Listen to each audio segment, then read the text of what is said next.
சுபவுடைய தொழுகையை தொழுதுவிட்டு அமர்ந்திருக்கிறோம். அல்லாஹ் தபாரக் வ தஆலா இந்த உலகத்தை படைத்து இந்த உலகத்திலே நம்மை படைத்து எதற்காக வாழ வைத்து கொண்டிருக்கிறான்?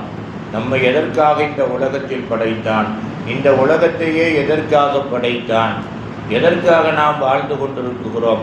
இந்த உலகம் எதற்காக இருந்து கொண்டிருக்கிறது அப்படிங்கிறத நம்ம யோசிக்க கடமைப்பட்டிருக்கிறோம். இந்த உலகத்தை படைத்து இந்த உலகத்திலே அல்லாஹ் தஆலா 71% எதை படைத்திருக்கிறான்? உலகம் பூராத்திலும் தண்ணீரை படைத்திருக்கிறான்.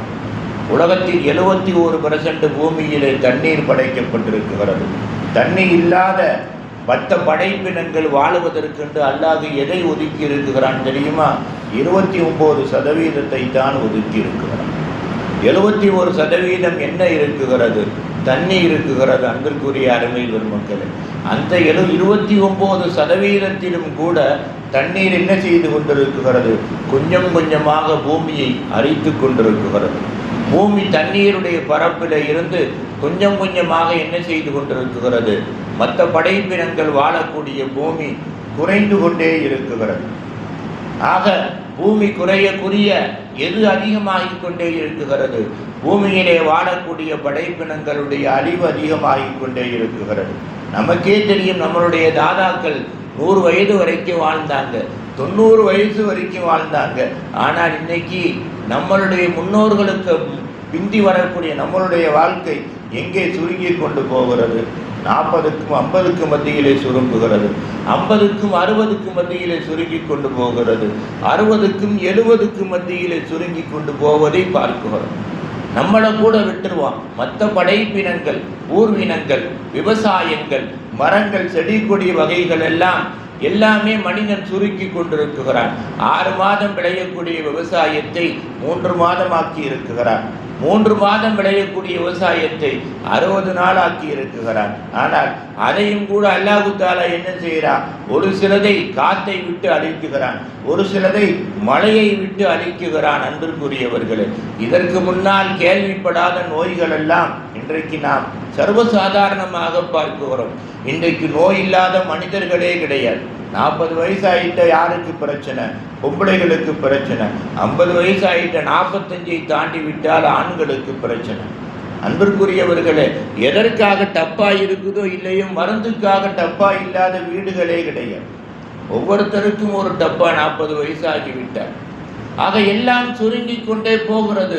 காரணம் என்னங்க அப்படின்னு பார்த்தோம்னா, அல்லாஹ் திருக்குர்ஆன்ல ரொம்ப தெளிவா சொல்றான், வைதா அசாபத்துக்கும் முசீபத்தும் பிமா கஸபத் ஐதீக்கும், இதா அசாபத்துக்கும் முசீபத்தும் பிமா கஸபத் ஐதீக்கும். அதாவது ஒரு தீங்கு வருதுன்னு சொன்னா அதை நானாக தருகின்றேனா என்றால் நான் நிரந்தரமானவன். உன்னிடத்திலே கொடுக்கப்பட்டிருக்கக்கூடிய உயிர் நிரந்தரமானது. உன்னுடைய உடம்பிலே எதை கொண்டு படைத்திருக்கிறோமோ அந்த 5 பொருளும் நிரந்தரமானது. காற்று நிரந்தரமானது, தண்ணீர் நிரந்தரமானது, நெருப்பு நிரந்தரமானது, மண்ணு நிரந்தரமானது, எல்லாம் நிரந்தரமானது. எது வரைக்கும்? அதுக்கு ஆயுள் என்பது உலகம் அழிகின்ற போதுதான். அதிலே இருந்து படைக்கப்பட்ட உன்னை வேகமாக இந்த உலகத்தை விட்டு கூப்பிடுகிறேன் என்றால் அதற்கு காரணம் என்ன? நான் நினைத்தது ஒன்று, நீ போகக்கூடிய உலகத்தில் சரியாக வாழுவாய், நீ நல்ல முறையிலே இருப்பாய், நமக்கு அடிபணிவாய் என்று நான் படைத்தேன். அப்படி இருந்தால் நீ நினைக்கும் வரைக்கும் உலகத்தில் இருக்கலாம். அந்த நிலைமை இல்லாமல் மாறுகிற பொழுது என்ன? நீ மௌத்தாகுவதற்கு நான் காரணமா? உனக்கு நோய் வருவதற்கு நான் காரணமா? உனக்கு பிரச்சனை வருவதற்கு நான் காரணமா?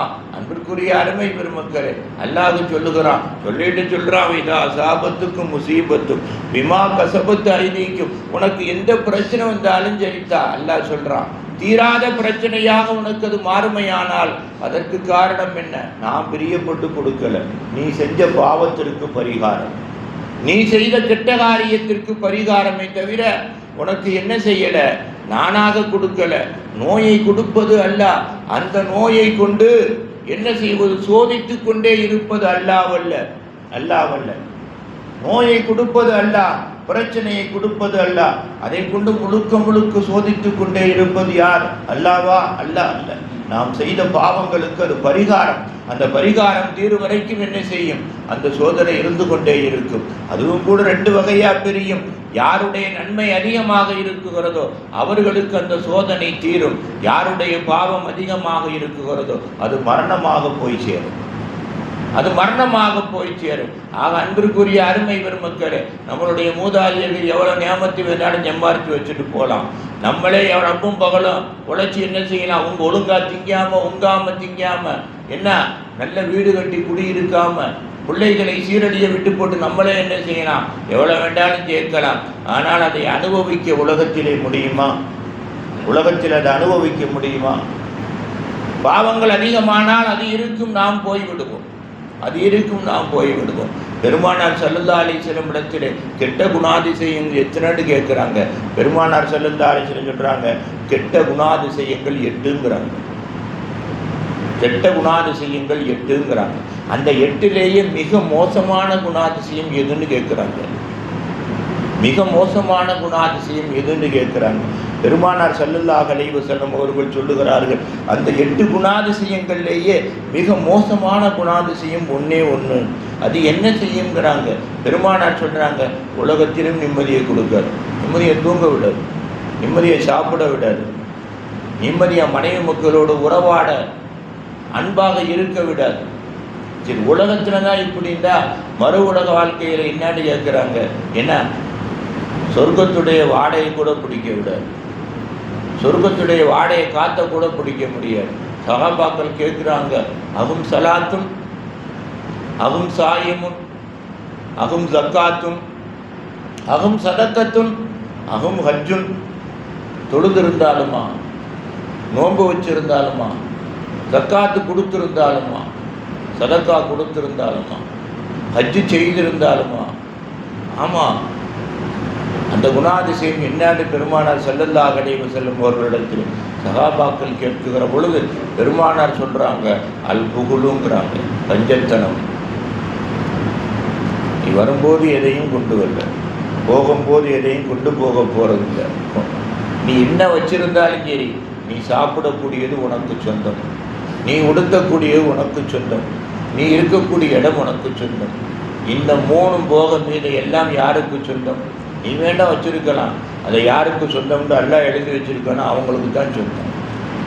ஒரு பெரியார் ஹதீஸுடைய கருத்தை அப்படியே அரபியா சொன்னார். நசீபு யுசீபு உளவுக்கான பைனல் ஜபலை நீண்டார். அல்லாஹ் உனக்குன்னு உன்னை எழுதி வச்சிருந்தா நீ என்ன செய்யாத, கவலைப்படாத. நீ ரொம்ப கஷ்டப்பட்டெல்லாம் உலகத்தில் தேடாத. உனக்கென்று அல்லாஹ் ஒன்றை எழுதி வைத்திருந்தால், நீ நல்லவனாக இறைவன் மீது நாட்டம் உள்ளவனாக இருந்தால், அது 2 மலைக்கு மத்தியில் இருந்தாலும் சரி, அந்த நேரம் வருகின்ற பொழுது உனக்கு வந்துடும். இன்றைக்கும் தஜ்ஜால் சங்கிலியால் பிணைக்கப்பட்டு கிடக்குகிறான். அவன் படைக்கப்பட்டு பல ஆயிரக்கணக்கான ஆண்டுகள் ஆகிறது. சங்கிலியால் பிணைக்கப்பட்டு கிடக்குகிறான். ஒரே ஒரு சஹாபி அவனை பார்த்தாங்க, ரசூலுல்லாஹ் கூட பார்க்கல நேரடியாக. ஒரே ஒரு சஹாபி பார்த்தாங்க, ரசூலுல்லாஹ் கூட நேரடியாக பார்க்கல. அவனுக்கு உணவு கொடுத்து கொண்டிருக்கிறானா இல்லையா? அவனுடைய சங்கிலி உடைக்கப்படாத சங்கிலி கியாமத்துடைய சமீபத்திலே உடைக்கப்படும். அவனுக்கு உணவு கிடைக்குகிறதா இல்லையா? அன்பிற்குரியவர்களே, எப்படி உணவு கொடுக்கிறான்? எப்படி உணவு கொடுக்கிறான்? எண்ணிப்பாருக்கு. அப்போ பெருமானார் ஸல்லல்லாஹு அலைஹி வஸல்லம் அவர்கள் சொன்னார்கள், அன்பிற்குரியவர்களே, இந்த 3 தான் நமக்கு சொந்தம். அதைத்தான் அவர் சொன்னார், வலவுக்கான பைனல் ஜபலைனி, உனக்கென்று அல்லாஹ் எழுதி வைத்திருந்தால் 2 மலைக்கு மத்தியில் இருந்தாலும் சரி, உன்னை வந்தடையும். ரொம்ப கஷ்டப்படாத. எதை படைத்தானோ, எது உனக்கு தேவையோ அந்த அல்லாஹுவை தேடு, அவனை நின, வேற யார்கிட்ட எதை எதிர்பார்க்காத. அதே நேரத்தில் அந்நசீபுல் ஆயுசீப் வலவுக்கான பைன ஷஃபத்தை, எல்லாம் உனக்குன்னு எழுதலன்னு வச்சுக்க. உன்னுடைய 2 உதட்டுக்கு மத்தியிலே வந்த பொருள் வந்தாலும் சரி, அதற்கு உரியவர் வந்து விடுவார், எடுத்து அவர்கிட்ட கொடுத்துருவார். அப்படி இல்லாட்டி என்ன, உன்னுடைய வகுத்துக்குள் போவதற்கு முன்னால் இஸ்ராயில் வந்து உன்னை கூப்பிட்டு விடுவார். அந்த பொருள் கீழே விழுந்து விடும், உனக்கு சொந்தம் இல்லை. ஆகையினால் என்ன செய்யாத, மிக மோசமான அல்லாஹ் கொடுத்ததை கொண்டு கஞ்சத்தனம் பண்ணாத. அல்லாஹ் கொடுத்ததை கஞ்சத்தனம் பண்ணினால் என்ன? கொடுக்கிறதை குறைத்து விடுவான்.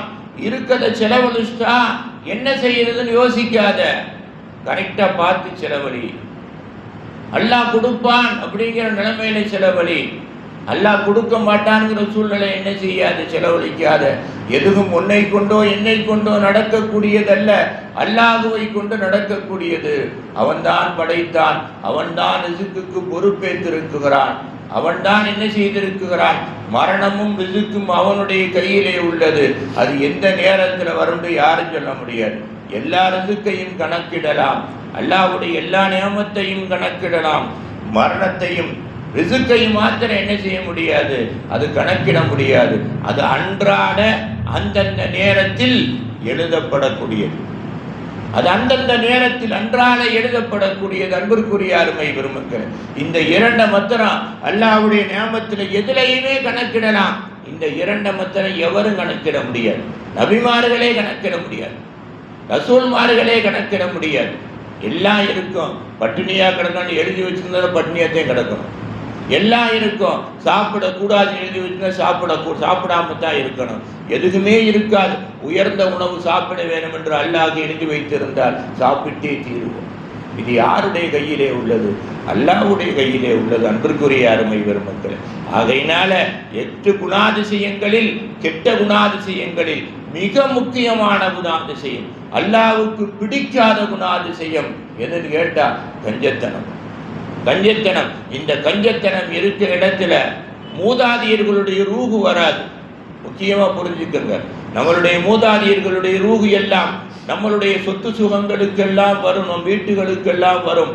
ஒரு சில இடங்கள்ல பார்க்கலாம், தானாக ஊதுபத்தி வாடை வரும். நல்லவர்களுக்கு தெரியும். ஒரு சில வீடுகளிலே தானாக ஊதுபத்தி வாடை வரும். ஒரு சில வீடுகளிலே அத்தருடைய வாடை வரும்.